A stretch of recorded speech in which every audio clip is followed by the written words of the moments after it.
애청자 여러분 안녕하세요. 2023년 11월 4일 할텐서울 복음방송에서 보내드리는 주안의 하나 진행의 강순규입니다. 지난 한 주도 사람의 환심을 사려는 일이 아니라 하나님께서 기뻐하시는 일들을 해나가신 여러분 되셨으리라 믿습니다. 시간은 흘러 벌써 또 11월을 맞았습니다. 매일의 삶 속에서 주님과 동행하시며 우리의 삶을 거룩한 것들로 채워나가기를 소망합니다. 요즘 세상에는 그 어느 때보다 범죄 소식이 많이 들려오는 것 같습니다. 사소한 범죄로부터 끔찍하고도 경악할 만한 소식들까지 끊이지 않습니다. 얼마 전에는 온몸에 문신을 한 남성이 식당에 나체로 들어가서 사람들을 위협했다는 소식이 있었고요. 길 가던 사람들을 무작위로 칼로 찔러 죽였다는 소식도 있었습니다. 아들이 어머니를 죽였다는 소식, 아버지가 자녀들을 죽였다는 소식 등 정말 끊이지 않고 범죄가 일어나고 있습니다. 그런데 가끔 범죄자가 자신의 범죄로 인해 재판을 받고는 자신의 형량이 너무 과하다며 항소심을 요청한다는 소식도 들립니다. 자신이 죄를 지은 것은 맞지만 그 정도로 나쁜 죄는 아니니 형량을 감해달라고 호소하는 것이죠. 물론 자신의 죄보다 더 높은 형량을 받은 억울한 사람도 있겠지만 사실 시민들은 그렇게 항소하는 사람들의 대부분이 그보다 더 강한 형량을 받아야 한다고 생각하기도 합니다. 첫 찬양 들으신 후에 말씀 나누겠습니다. 예수로 나의 구주 삼고 성령과 피로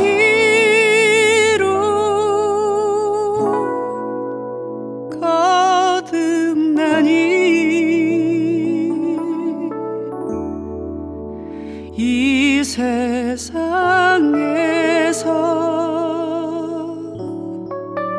내 영혼이 하늘의 영광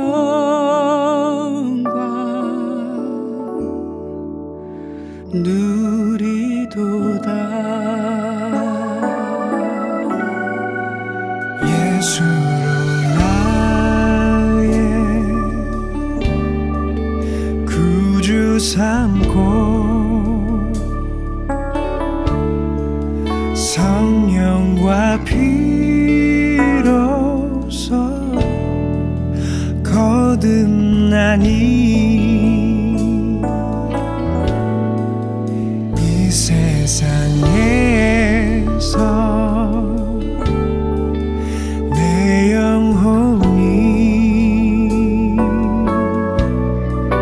하늘의 영광 누리도다. 이것이 나의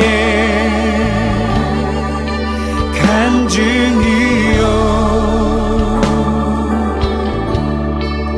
이것이 나의 찬송일세. 나 사는 동안 끊임없이 구주를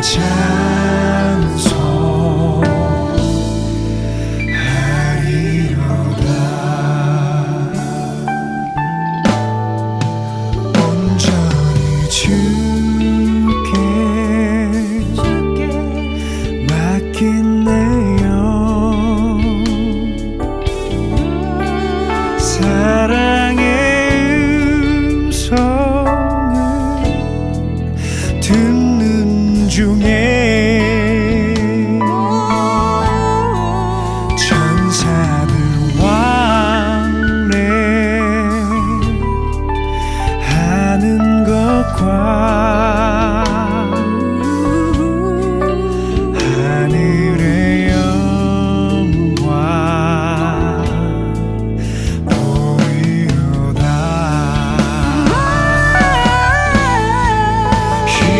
이것이 나의 간증이요 이것이 나의 찬송이세 나 사는 동안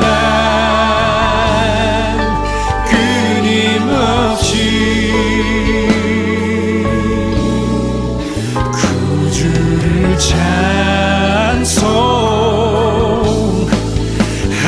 찬송하리로다. 오, 이것이 나의 간증이요 이것이 나의 찬송이세 나 사는 동안 오 끊임없이 구주를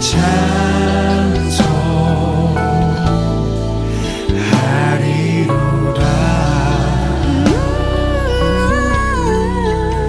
구주를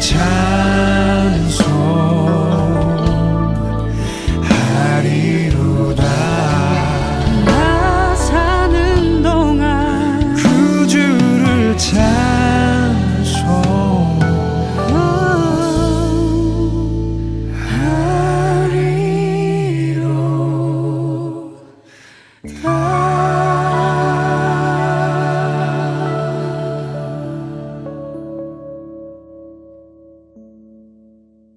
여러분은 죄의 등급이 있다고 생각하십니까? 세상에는 분명히 있습니다.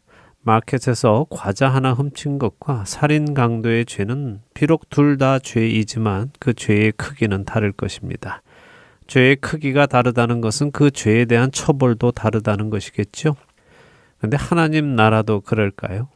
하나님 나라에도 죄의 등급이 있고 그 죄에 따른 처벌에도 등급이 있을까요? 사실 그래야 맞을 것 같습니다. 그렇죠? 예수님도 요한복음 19장 11절에서 빌라도에게 나를 내게 넘겨준 자의 죄는 더 크다라고 말씀하시는 것을 보면 그럴 것 같습니다. 더군다나 누가복음 20장 47절에서도 예수님은 외식하는 서기관들을 삼가하라고 하시며 그들이 더 엄중한 심판을 받을 것이라고 하셨으니 하나님 나라에서도 죄의 등급이 있고 그 등급에 따라 받는 벌도 다를 것 같습니다. 그렇지만 어쨌든 모든 죄인이 불못에 들어갈 텐데 그 불못 안에 어떤 차등이 있을지는 잘 모르겠습니다.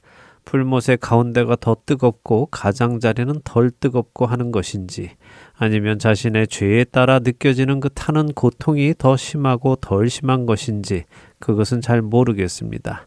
그러나 하나님은 분명 자신이 행한 대로 갚아주시겠다고 말씀하셨습니다. 그렇기에 분명 마음으로 간음한 자와 마음으로 간음을 생각하여 그것을 행동으로 옮긴 사람의 죄에는 차이가 있을 것입니다. 그렇지 않겠습니까? 마음으로 누구를 미워한 자와 실제로 그 사람을 죽인 사람의 죄의 크기에도 차이가 있지 않을까요? 여러분은 어떻게 생각하십니까?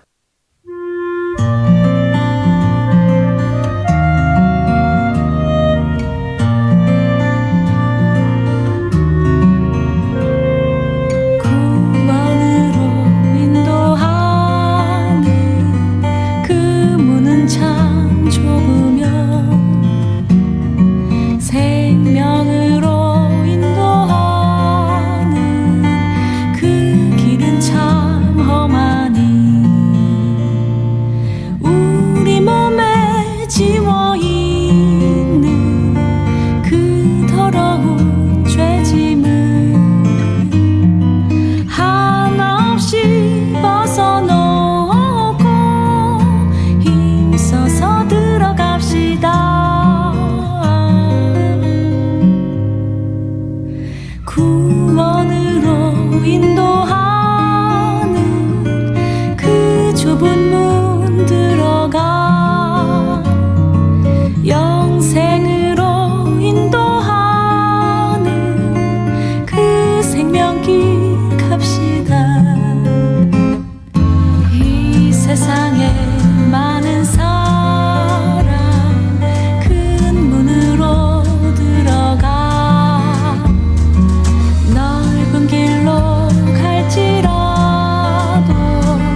세상이 아니라 하나님 나라에서도 죄의 경중이 있다면, 다시 말해 죄의 크기가 무겁고 덜 무거운 것이 있다면 어떤 죄가 무겁고 어떤 죄가 덜 무거울까요?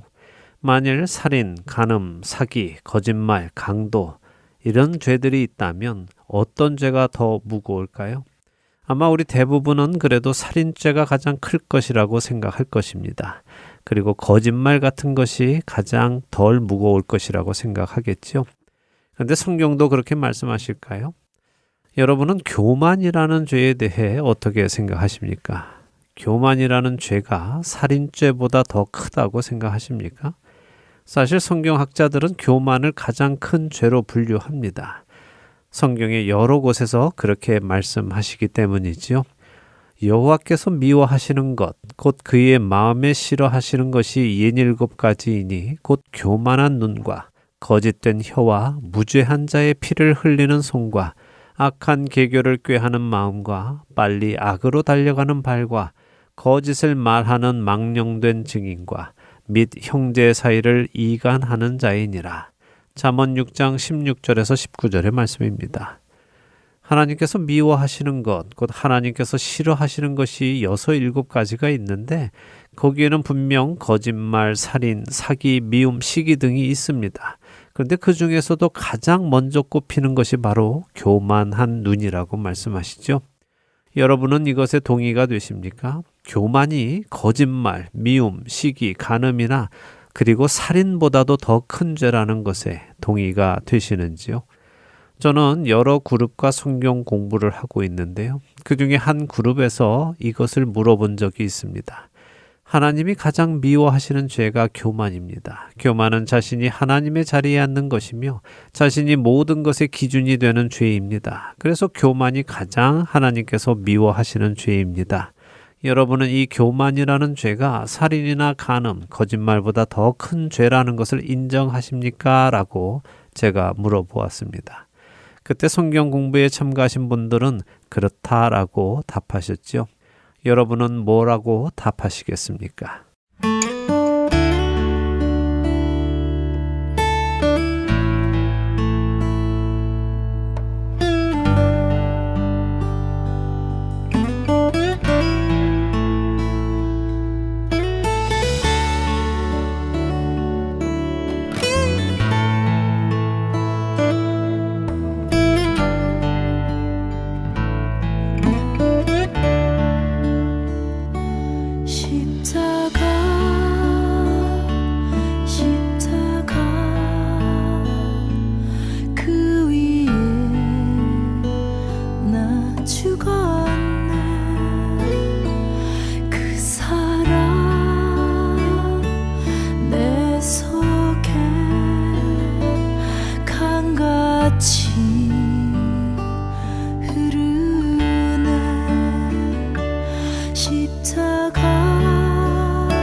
여러분과 함께 기도하는 1분 기도 시간입니다. 오늘은 인도네시아에서 선교하시는 원정필 선교사님께서 기도를 인도해 주십니다.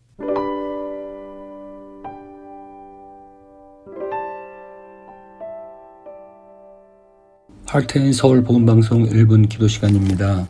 저는 인도네시아에서 사역하는 원정필 선교사입니다. 인도네시아는 열대지방이기 때문에 봄, 여름, 가을, 겨울로 사계절이 구분되지 않고 대신에 우기와 건기로 나누어집니다. 지역별로 큰 차이가 있지만 보통 건기가 4월에서 10월까지고 우기는 11월에서 3월 사이입니다. 그런데 올해는 특별히 많은 사람들이 빨리 우기가 되어 비가 오기를 기다립니다. 왜냐하면 제가 지금 사역하고 있는 인도네시아 자카르타는 대기오염이 너무 심각해 많은 사람들이 고생하고 있기 때문입니다. 현재 세계에서 대기오염이 가장 심한 도시가 자카르타라고 합니다. 그래서 많은 사람들이 비가 와서 대기에 있는 오염들을 씻어주기를 기대하고 기다립니다. 이 현상을 바라보며 제 마음속으로 주님께서 인도네시아에 성령의 단비를 부어주시길 간구해 봅니다. 선교지와 이곳 교회들에게도 더러운 죄의 오염들을 씻어낼 성령의 장대비를 내려주시길 기도해 봅니다. 선교지에서 교육, 구제, 개척 사역 모두 중요하지만 가장 본질적인 우리 인간들의 죄들이 그리스도의 보혈의 피로 깨끗해지는 성령의 부흥의 역사가 일어나길 기도합니다. 제가 사역하고 있는 학교 학생들과 그리고 같이 동역하는 현지인 스태프들에게 그리고 무엇보다 선교사들의 삶에 그러한 일이 일어나길 기도 부탁드립니다. 같이 기도하겠습니다.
주님, 저희는 예수 그리스도가 필요합니다. 주님, 이 인도네시아 땅에 부흥을 주십시오. 십자가를 보고 십자가의 메시지 아래에서 회개하는 많은 영들이 있을 수 있도록 이 땅 인도네시아에 부흥을 주십시오. 회개하고 믿으라 하는 복음의 요구에 반응하는 많은 학생들, 현지인들이 날이 갈수록 늘어나게 해주십시오. 초대교회 선교 사역으로 많은 회개의 열매가 맺혔던 것처럼 저희 사역에도 그러한 회개에 합당한 열매들이 영혼들에게 맺히게 해주시기를 간절히 기도합니다. 그리하여서 예수 그리스도의 존귀하신 이름이 더욱 이 땅에 영광 받으시길 소원하며 예수님의 이름으로 간절히 기도합니다. 아멘.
할텐서울 복음방송은 지난 2000년 3월부터 오늘 현재까지 순수 복음만을 전하고 있는 선교회입니다.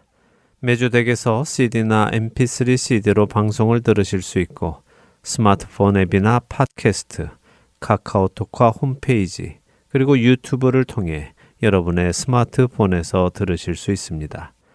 매주 토요일에 새로운 방송이 업데이트되고 있으며 4시간의 한국어와 1시간의 영어, 1시간의 일본어로 복음을 전하고 있습니다.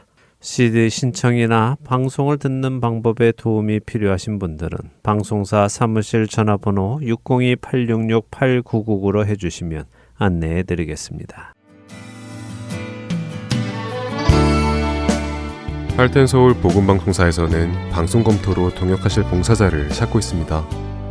방송 검토 봉사는 인터넷이 있는 곳이면 어디에서든 참여하실 수 있으시며 금요일부터 화요일 중에 가능한 시간에 해주시면 됩니다. 방송이 CD로 제작되기 전 마지막 작업으로 미리 들어보며 진행자들의 이야기 중 잘못된 부분이 있는지 없는지 점검해주시는 작업입니다. 방송 검토 봉사에 참여하고 싶으신 분들은 연락 주시기 바랍니다. 사무실 전화번호 602-866-8999입니다.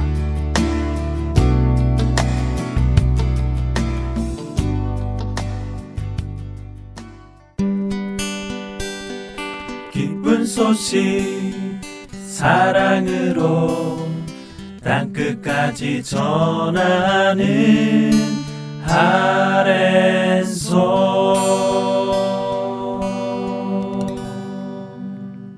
사도들의 행적이 기록된 사도행전을 공부하는 시간입니다.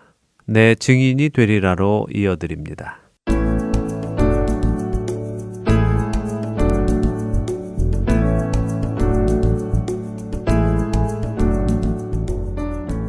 애청자 여러분 안녕하세요. 사도들을 통해 예수 그리스도의 몸된 교회를 세워나가시는 이야기, 사도행전을 공부하는 시간입니다. 내 증인이 되리라 진행의 백성입니다. 네, 여러분 안녕하세요. 강승규입니다. 구브로 섬에서 사역을 마친 바울 일행이 비시디아 안디옥이라는 도시에 도착했습니다. 네. 그리고 그곳에 있는 유대인들 회당을 찾아서는 사도 바울이 복음을 전하는 장면까지 보았습니다. 예, 복음을 전했더니 어떤 이들의 마음 안에 믿음이 생겼죠. 네, 그래서 다음 안식일에도 이 말씀을 또 전해달라고 요청했는데 그 이유가 자신들이 아는 사람을 데리고 오려는 마음에서 그랬다고 하셨어요. 예, 그랬습니다. 자, 오늘 그 내용을 바로 들어가 보도록 하지요. 네. 예, 사도행전 13장 42절부터 52절까지 읽어볼까요? 네, 사도행전 13장 42절부터 읽습니다. 그들이 나갈새 사람들이 청하되 다음 안식일에도 이 말씀을 하라 하더라. 회당의 모임이 끝난 후에 유대인과 유대교에 입교한 경건한 사람들이 많이 바울과 바나바를 따르니 두 사도가 더불어 말하고 항상 하나님의 은혜 가운데 있으라 권하니라. 그 다음 안식일에는 온 시민이 거의 다 하나님의 말씀을 듣고자 하여 모이니 유대인들이 그 무리를 보고 시기가 가득하여 바울이 말한 것을 반박하고 비방하거늘 바울과 바나바가 담대히 말하여 이르되 하나님의 말씀을 마땅히 먼저 너희에게 전할 것이로되 너희가 그것을 버리고 영생을 얻기에 합당하지 않은 자로 자처하기로 우리가 이방인에게로 향하노라. 주께서 이같이 우리에게 명하시되 내가 너를 이방의 빛으로 삼아 너로 땅 끝까지 구원하게 하리라 하셨느니라 하니 이방인들이 듣고 기뻐하여 하나님의 말씀을 찬송하며 영생을 주시기로 작정된 자는 다 믿더라. 주의 말씀이 그 지방에 두루 퍼지니라.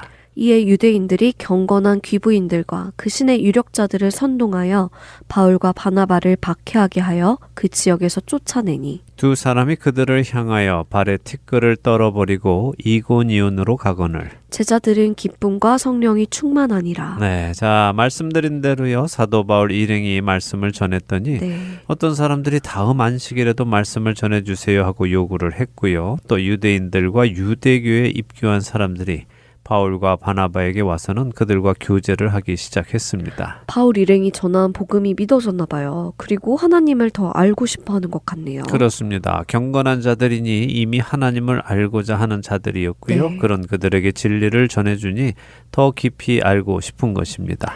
하나님을 사랑하는 자들은 하나님을 더 알기 원하는 것이 당연합니다. 우리가 나는 주님을 사랑합니다라고 말만 한다고 해서 사랑하는 것은 아닙니다. 사랑한다면 자연스럽게 상대를 더 알고 싶어지지요. 네.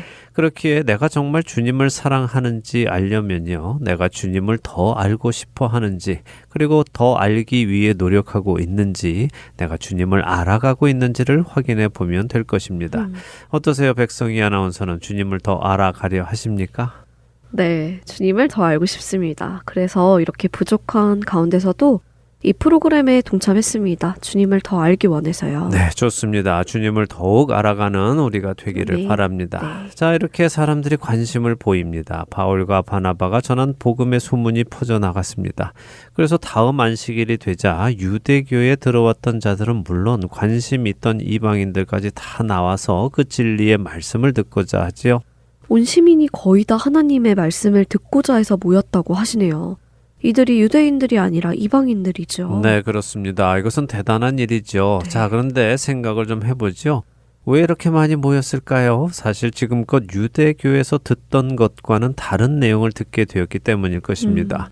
사실 그동안은 율법을 지키고 제사를 지내고 이런 것들을 유대교에서 배웠겠죠. 네. 그렇게 해야 의롭게 된다 하는 것을 배웠습니다. 네. 그러니 사람들이 쉽게 다가오기 어려웠겠죠. 그런데 바울 일행이 와서 성경을 일목요연하게 설명해 주면서 우리가 의롭게 된 것이 그런 율법과 제사를 지내서가 아니라 하나님께서 친히 준비해 주신 제물인 예수 그리스도를 통해 거저 의롭게 되었다 하는 복음의 소식, 은혜의 소식을 전해주니 사람들이 찾아온 것입니다. 그런데 이렇게 많은 사람들이 하나님의 복음의 소식을 들으려 나오면 유대인들의 입장에서는 이방인들이 자신들이 섬기는 하나님을 섬기겠다고 나오니 기뻐야 하는 것 아닌가요? 네.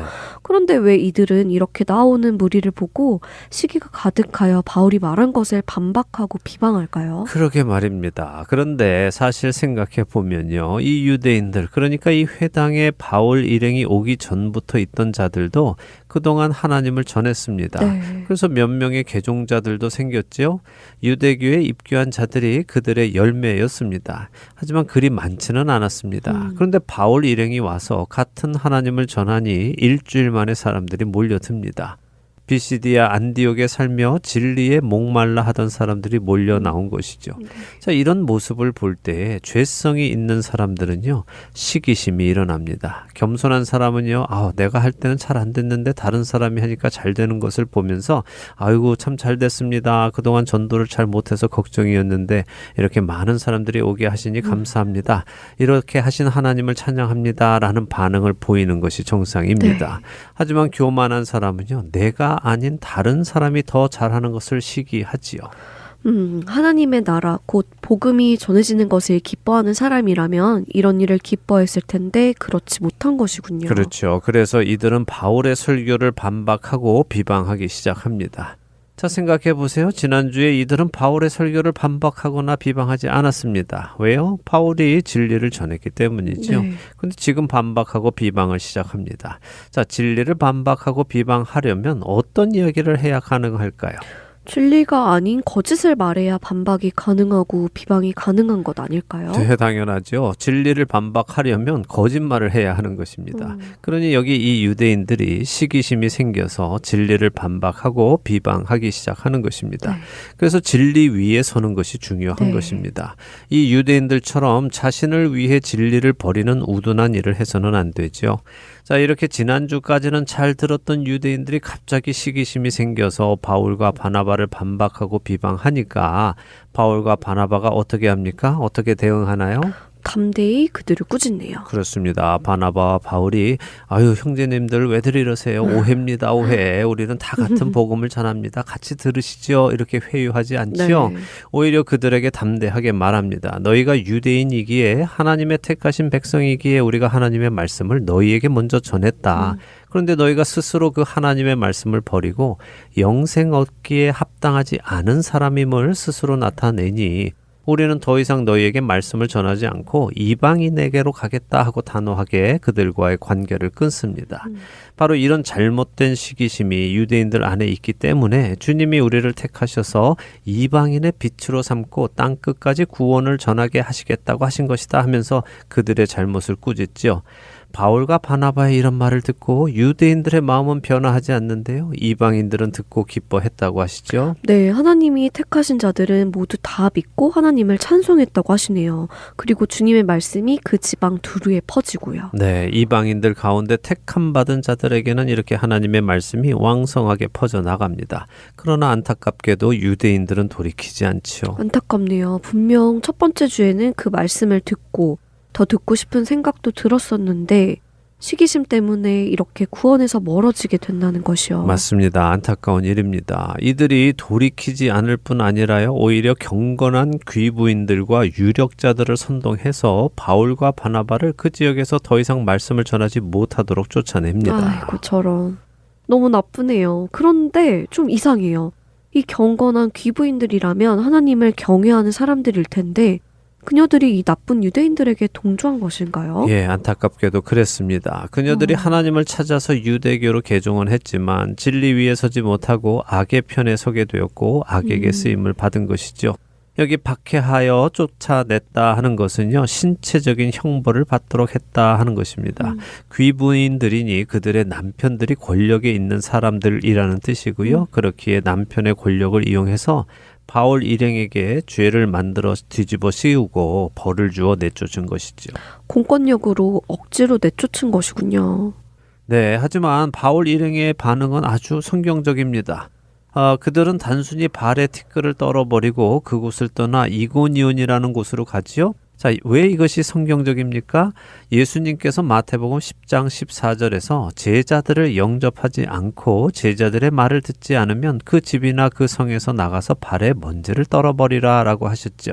그들과 관계를 끊으라는 말씀이군요. 네, 억지로 사람들을 설득하려 하거나 매달리거나 하지 않는 것이죠.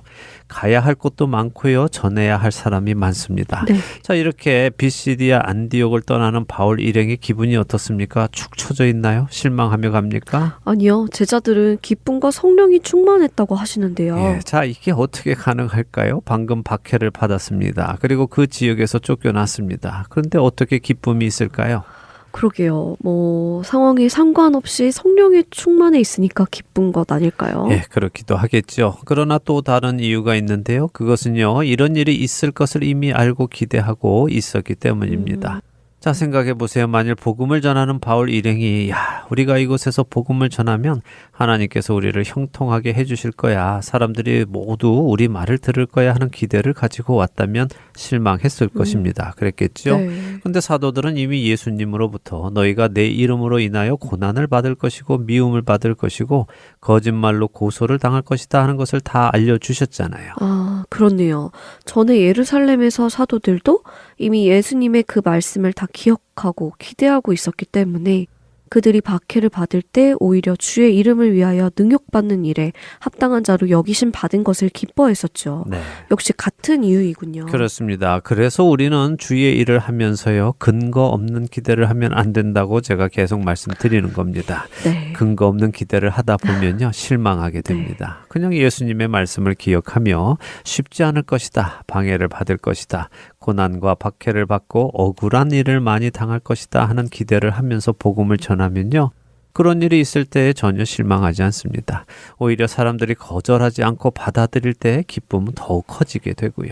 그렇군요. 우리의 생각을 잘 점검해서 말씀에 근거한 기대를 하며 살아가야겠습니다. 네, 자, 비시디아 안디옥에서 쫓겨난 바울 일행, 그들은 이제 이 안디옥에서 남동쪽으로 약 90마일 정도 떨어진 이고니온이라는 동네로 가는데요. 여기는 또 어떤 일이 일어날까요? 읽어보죠. 사도행전 14장으로 갑니다. 1절에서 7절 읽어보겠습니다. 네, 사도행전 14장입니다. 1절부터 읽습니다. 이에 이고니온에서 두 사도가 함께 유대인의 회당에 들어가 말하니 유대와 헬라의 허다한 무리가 믿더라. 그러나 순종하지 아니하는 유대인들이 이방인들의 마음을 선동하여 형제들에게 악감을 품게 하거늘.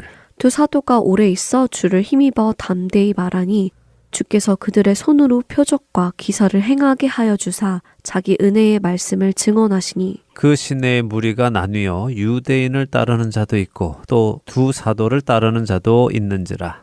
이방인과 유대인과 그 관리들이 두 사도를 모욕하며 돌로 치려고 달려드니 그들이 알고 도망하여 루가오니아의 두 성 루스드라와 더베와 그 근방으로 가서 거기서 복음을 전하니라. 이고니온에 가서도 역시 유대인의 회당을 찾아가 복음을 전하기 시작하네요. 네. 그리고 많은 사람들이 믿었다고 하시네요. 예, 복음은 먼저 유대인에게 전하고요. 그리고 이방인에게 전하는 그 질서를 계속 유지하고 네. 있죠. 예, 두 사도가 말씀을 전하니 허다한 무리가 믿었다라고 하십니다. 그런데 다 믿으면 좋은데 꼭 믿지 않는 자들이 있지요. 그러게요. 정말 모두 다 믿으면 좋은데 방해자들이 꼭 있군요. 예, 언제나 알곡 곁에는 가라지, 쭉정이가 있는 것입니다. 이것도 우리가 늘 기억하면요, 크게 놀라지 않습니다. 실망하지도 않지요. 자, 이 이고니온의 회당에도 어떤 유대인들은 복음을 받아들이지 않습니다. 그리고 오히려 사람들의 마음을 선동하지요. 어떻게 선동했을까요? 그러게요. 어떻게 했을까요? 아마도 유대교로 입교하려면 할례 받고 율법과 제사를 지내야 한다. 저렇게 아무것도 없이 믿음으로 하나님의 자녀가 된다는 것은 말도 안 된다 하며 선동을 했을 것입니다. 네. 왜냐하면 자신들이 그동안 이방인 개종자들에게 가르친 것이 그것인데 바울 일행이 행위 구원이 아니라 믿음으로 구원받는 것을 가르치니 그랬겠죠. 그랬겠군요. 네, 자, 그러나 그런 그들의 방해에도 이번에는 두 사도가 오래 머물며 주를 힘입어 담대히 말했습니다. 주님께서 그들의 손으로 표적과 기사를 행하게 해주시고 은혜의 말씀을 증언하게 하셨다고 하시죠. 네. 근데 누구의 은혜의 말씀이라고 하시나요? 자기 은혜의 말씀이라고 하시네요. 네.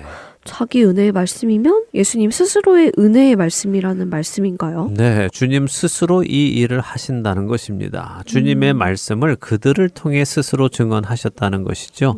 말씀을 전하는 자들에게는 가장 큰 축복입니다. 주님이 사역자의 입을 통해 스스로 증언하신다는 것 말입니다. 네. 자, 이렇게 주님의 말씀이 임하자 어떤 일이 생기나 보세요. 이것은 어디에서나 항상 일어나는 현상인데요.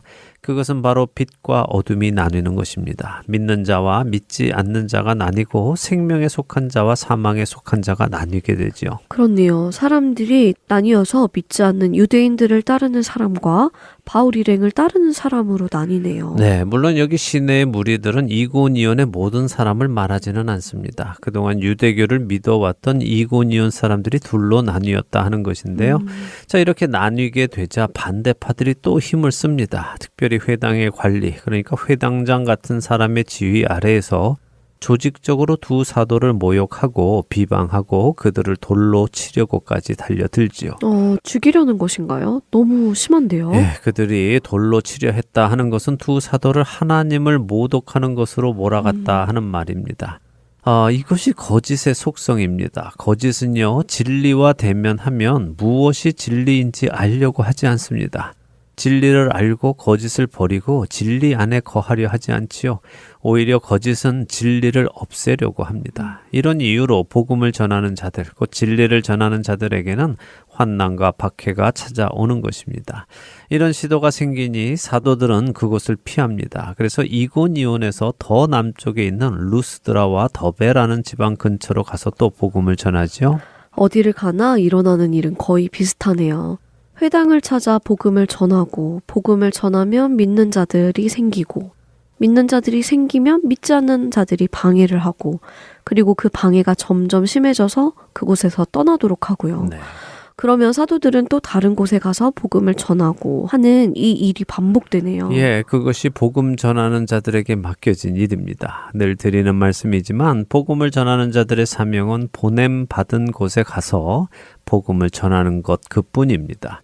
그곳에서 일어나는 일, 그러니까 믿는 자가 생기고 믿지 않는 자가 생기고 하는 것은 전도자의 실력에 달려 있는 것이 아닙니다. 그것은 택함 받은 사람들은 믿게 되는 것이고요. 택함 받지 않은 사람들은 거부하게 되어 있는 것입니다. 물론 이 말은 하나님께서 아무나 택하신다는 말도 아니고요. 택함 받고 싶지 않은 사람을 억지로 택하신다는 말도 아닙니다. 네. 또한 택함 받기를 간절히 원하는데 하나님이 택해주지 않으시는 것도 아니고요. 모든 것을 아시는 하나님께서는 택하실 자를 택하십니다. 저는 우리 청취자 여러분들이 누군가에게 복음을 전하실 때에 자유하시면 좋겠습니다. 내가 잘못 전하면 어떻게 하지 하는 걱정하지 마시기 바랍니다. 네.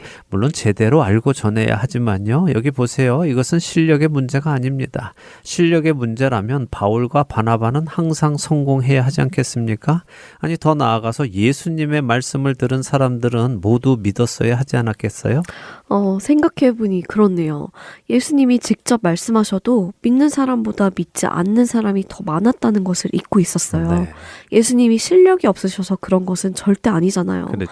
예수님은 말씀 그 자체이신데 이 말씀을 들으니까 마음이 많이 편해집니다. 저는 그동안 누군가에게 복음을 전할 때에 그 사람이 받아들이지 않으면 꼭 제가 뭘 잘못해서 그런 것 같아서 제가 자격이 없는 사람인가 보다 하며 위축이 됐거든요. 네. 그런데 그런 것은 아니네요. 네, 위축되지 마시기 바랍니다. 죄란 원래 하나님을 거부하는 것입니다. 네. 아담과 하와는 하나님께 직접 말씀을 들었습니다. 그런데도 하나님의 말씀을 거부했지요. 네. 우리의 할 일은 진리를 전하는 것 그것뿐입니다. 우리가 미리 걱정해서 이렇게 말하면 믿을까? 아니 저렇게 말하면 부담스러워하지 않을까? 이런저런 생각으로 복음을 변화시켜서는 안 됩니다. 있는 그대로 사실 그대로 진리 그대로 전하는 우리가 되기를 바랍니다. 네, 아멘. 그 결과는 하나님께 맡기고요. 그렇습니다. 자, 내 증인이 되리라. 오늘 시간이 또 다 되었죠?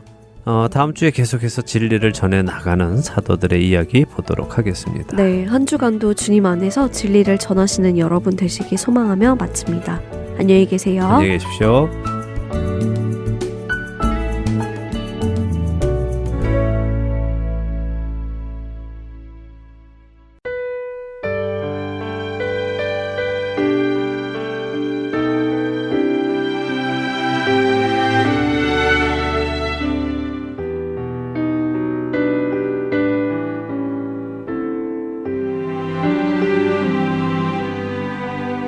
나 같은 죄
교만이 살인보다 더 큰 죄라는 것에 동의한다고 대답한 성경 공부 팀에게 제가 뭐라고 말씀을 드렸을까요? 만일 이 방송을 들으시는 여러분께서 네, 하나님 앞에 교만이 살인보다 더 큰 죄라는 것을 저도 인정합니다 라고 말씀하신다면 저는 여러분께 뭐라고 말씀드릴 것 같습니까? 저는 단호하게 이렇게 말씀드릴 것입니다. 미안하지만 아닙니다, 성도님. 성도님은 결코 교만이 살인보다 더 큰 죄라고 생각하지 않습니다 라고요. 제가 왜 이렇게 단호하게 말씀드릴 수 있을까요? 사실 우리가 교만이 살인보다 더 큰 죄라고 진심으로 생각한다면 우리는 교만의 죄를 짓지 않을 것입니다. 그렇지 않습니까? 우리 중에 살인하는 사람은 흔치 않습니다. 그렇다고 살인의 충동을 느끼지 않았다는 것은 아니지요. 악한 우리의 마음에 어떤 미운 사람이 보이면 그 미움이 점차 커져 심지어 죽이고 싶은 마음까지 들 때가 있지 않습니까? 비록 짧은 찰나의 시간이었다 하더라도 말입니다. 죽이고 싶은 만큼 누구를 미워해보고 저 사람이 없어졌으면 하는 마음을 가져도 그 일을 실행에 옮기는 사람은 드뭅니다. 살이가 생겨났다고 해서 그 살해를 실행에 옮기는 사람은 드물다는 말씀을 드리는 것입니다. 왜 그렇습니까? 살인은 죄라는 것을 알고 있기 때문 아닙니까? 만일 우리가 살인은 죄이기에 살인을 느껴도 내 감정을 가다듬고 살인을 내려놓을 수 있다면 분명 내 입술로 교만한 마음이 살인보다 더 크다고 고백하고 정말 그렇게 믿는다고 말한다면 교만한 마음이 올라올 때마다 내 감정을 가다듬고 그 교만한 마음을 내려놓는 것이 당연하지 않을까요? 하지만 우리는 정말 그렇게 우리의 교만을 다스리고 있습니까? 우리 마음속에 정말로 교만이 살인보다 더 큰 죄라는 생각을 가지고 행동하고 있는지요? 교만이란 무엇입니까? 그것은 스스로를 높이는 것입니다. 오늘도 우리는 얼마나 자신을 높은 자리에 올리며 살아갑니까? 남들이 나를 높여주지 않으면 얼마나 빨리 우리의 기분은 망가지는지요? 남들이 나를 대우해주지 않으면 우리는 얼마나 빨리 아니 이 사람이 날 뭘로 알고 하는 생각이 튀어나옵니까? 하나님의 말씀보다 나의 경험과 나의 생각과 나의 원함이 더 앞서가는 그 교만함이 하루에도 얼마나 많이 우리 안에서 튀어나오는지요? 그럼에도 불구하고 우리는 그 감정이 우리를 사로잡아 행동으로 옮기도록 하는 데에 두려워하지 않습니다. 왜 두려워하지 않을까요? 살인은 세상에서도 심판을 받기 때문이고 교만은 세상에서는 심판을 받지 않기 때문입니까? 만일 그렇게 생각하는 사람이 있다면 그 사람은 하나님을 두려워하지 않고 세상을 두려워하는 사람이라는 것을 스스로 증명하는 것입니다. 사랑하는 할텐서울 복음방송 애청자 여러분, 하나님은 교만한 자를 대적하시고 물리치신다고 성경은 말씀하십니다. 찰스 스펄전 목사는 하나님께서 다른 죄는 손가락으로 다루시지만 교만은 팔을 걷어붙이고 다스리시고 탐심은 무서운 심판을 내리시지만 교만은 10배로 더 무거운 심판을 내리신다고 설교했습니다. 여러분은 정말 교만을 다른 어떤 죄보다 더 큰 죄라고 생각하십니까? 정말 그렇게 생각하신다면 교만의 죄도 크게 다루시기 바랍니다. 여러분이 여러분을 다스려서 살인을 저지르지 않을 수 있다면 여러분은 여러분의 교만도 다스릴 수 있습니다. 교만은 마귀의 속성입니다. 피조물이 창조주의 자리에 가려는 죄악된 속성에서 나오는 것입니다. 그렇기에 교만의 생각이 올라올 때마다 나 자신을 높이기 원하는 마음이 나올 때마다 예수님의 십자가 아래로 달려가시기 바랍니다. 그분의 십자가가 우리를 교만의 자리에서 내려오게 하실 것입니다. 그러나 더욱 큰 은혜를 주시나니 그러므로 일렀으되 하나님이 교만한 자를 물리치시고 겸손한 자에게 은혜를 주신다 하였느니라. 그런즉 너희는 하나님께 복종할지어다. 마귀를 대적하라. 그리하면 너희를 피하리라. 하나님을 가까이 하라. 그리하면 너희를 가까이 하시리라. 죄인들아 손을 깨끗이 하라. 두 마음을 품은 자들아 마음을 성결하게 하라. 야고보서 4장 6절에서 8절의 말씀입니다. 한 주간도 교만의 큰 죄를 깨달아 교만한 마음이 올라올 때마다 하나님을 가까이 하여 겸손한 자리로 다시 내려가시는 저와 애청자 여러분이 되시기를 소망하며 오늘 주안의 하나 여기에서 마치도록 하겠습니다. 함께 해주신 여러분들께 감사드리고요. 저는 다음 주이 시간 다시 찾아뵙겠습니다. 지금까지 구성과 진행의 강순기였습니다. 애청자 여러분 안녕히 계십시오.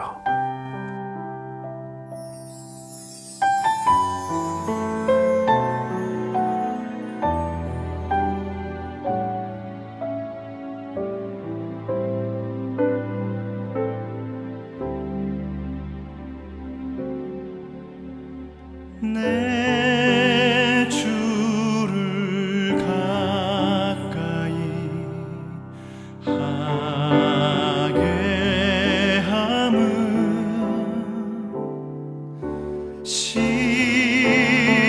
십자가 짐 같은 고생이나 내 일생 소원은 늘 찬송하면서 주께 더 나아가기 원합니다. 내